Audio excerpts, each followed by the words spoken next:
పొద్దున్నే అమ్మ గుర్తుకొచ్చింది, అందుకే ఇక్కడికి కూర్చున్నా. నీతో మాట్లాడాలి. చెప్పన్నా. ఒకసారి అటు తిరుగు. నీ కళ్ళలోకి చూసి మాట్లాడలేకపోతున్నాను. నేను నీకు సారీ చెప్పాలి. పాత జ్ఞాపకాలని గుర్తుకొచ్చి రాత్రంతా నిద్రే పట్టలేదు. నీకు గుర్తుందా, ఓసారి నా కాలికి బుల్లెట్ దెబ్బ తగిలితే వారం రోజుల పాటు నువ్వు నిద్రపోకుండా నాకు సేవలు చేస్తూ కూర్చున్నా.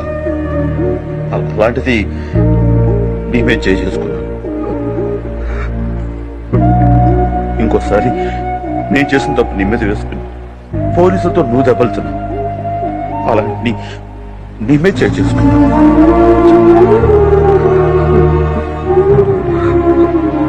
కలంతా ఇప్పుడు ఎందుకన్నా?